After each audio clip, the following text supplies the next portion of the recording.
kumpulkan para driver ojol, anggota DPRD Jawa Timur Hadi Dediansa dari Partai Gerindra asal Dapil Surabaya membahas tentang pemberdayaan masyarakat dalam infrastruktur perhubungan.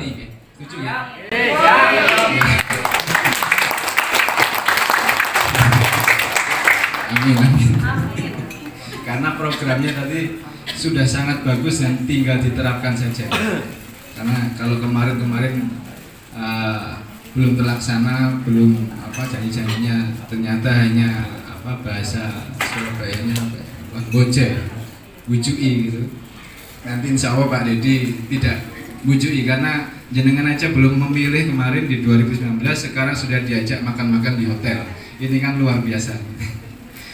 Mungkin kalau saya ada satu kota atau negara manapun yang bisa mensejahterakan dinas perhubungan terkait dengan angkutan kota yang swasta maupun negeri tanpa adanya intervensi dari pemerintah setempat.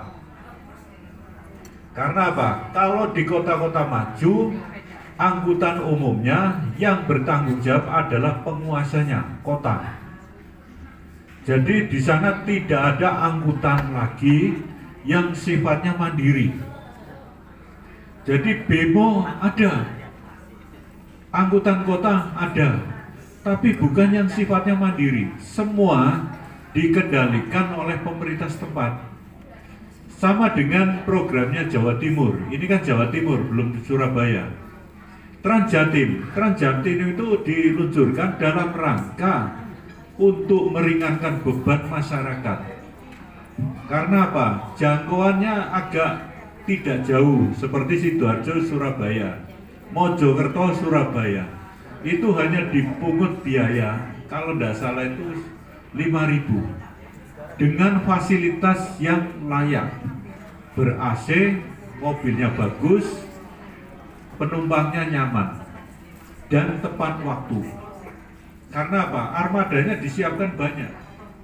Kemudian yang namanya angkot ini sebagai penyalur, pendistribusi. Kalau itu memang asosiasinya kemarin setuju, jadi sebagai suplai para penumpang dari misalkan Rungkut sampai Ayani. Di situ ada program dari Jawa Timur.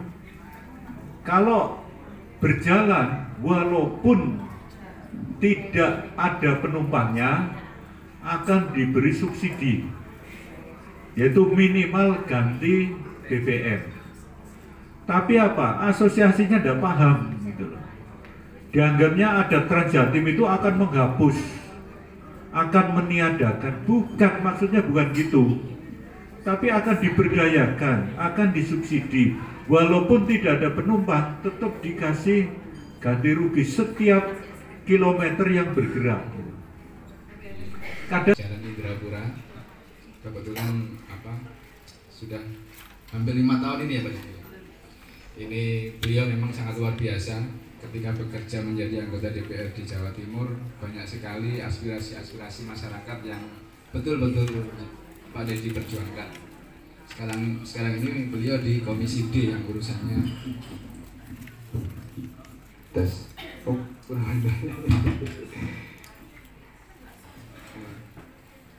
Yang urusannya Komisi D itu bidang pembangunan, mulai urusan infrastruktur jalan, pengairan, sampai perhubungan sama energi.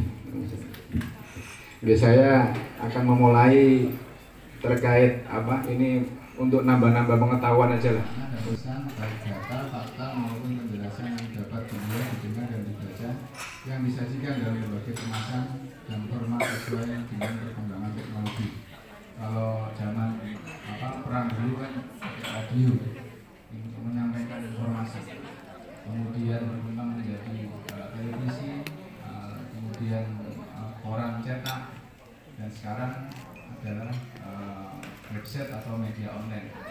Karena kalau media informasi sudah sangat gampang, membaca di Google, sudah Bapak Ibu sekalian mendapatkan informasi. Jenis-jenis informasi itu ada informasi yang nyata itu terkait peristiwa, misalnya ada kebakaran, ada kejadian pencurian, itu namanya informasi. Jadi, Prabowo, Prabowo, Kadani, alhamdulillah. Jadi di workshop kali ini kan tadi ada warga Surabaya yang berprofesi sopir angkot ini, mereka keberatan dengan adanya apa itu keluhan wirawiri ya. Dari Dewan sendiri yang maju dari Dapil Surabaya seperti apa, Pak?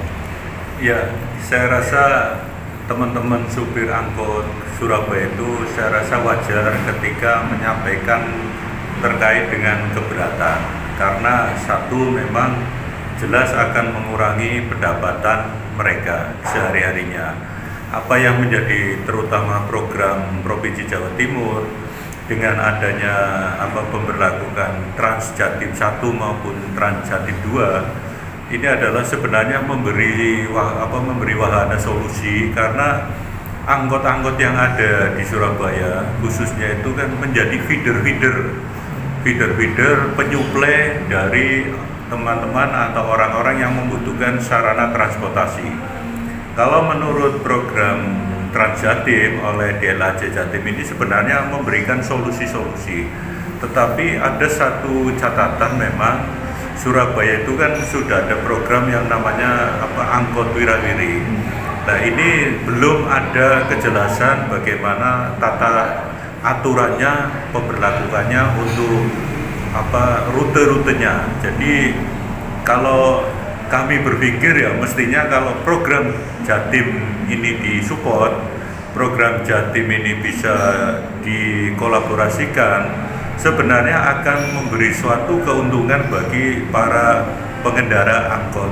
Karena di situ ada satu kepedulian dari DLAJ Jatim, yang mana feeder-feeder yang terkait nyuplai dengan Trans Jatim di situ diberikan suatu insentif, suatu penghargaan yang dihitung berdasarkan kilometer yang ada di masing-masing angkot.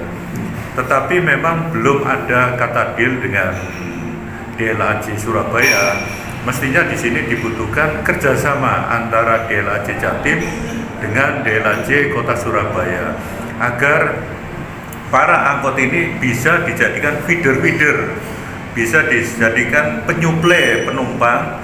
Karena terus terang kalau Trans Jatim ini kan tidak mungkin masuk ke daerah perkampungan, karena yang dilalui Trans Jatim ini kan hanya jalur protokol. Nah, untuk sementara Trans Jatim hanya masuk di terminal Bungurasi, bahkan Joyoboyo ini kan belum ada kepastian. Makanya seyogianya kerjasama antara DLAJ Jatim dengan DLAJ Surabaya segera dibikin, segera direalisasikan agar para angkot itu bisa menjadi feeder-feeder penyuplai penumpang dari perkampungan menuju pada jalur protokol. Dan yang jelas Pemprov Jatim ini memberikan suatu harapan, walaupun didaftar oleh koordinator wilayah setempat, akan diberikan suatu insentif dari mereka berjalan berdasarkan kilometer yang didaftarkan di koordinator feeder-feeder ini. Artinya perlu adanya koordinasi Mas ya, antara Pemkot Kota Surabaya sama Jawa Timur. Yang jelas ya harus ada suatu koordinasi kerjasama kolaborasi antara DLAJ Jatim dengan DLAJ Kota Surabaya. Harapannya dari DLAJ Jawa Timur itu sangat positif sekali, karena memberikan suatu solusi dan memberikan suatu jaminan, walaupun tidak mengangkut penumpang tetapi ini sirkulasi tetap berjalan, tetap feeder-feeder ini dihargai oleh DLAJ Jawa Timur.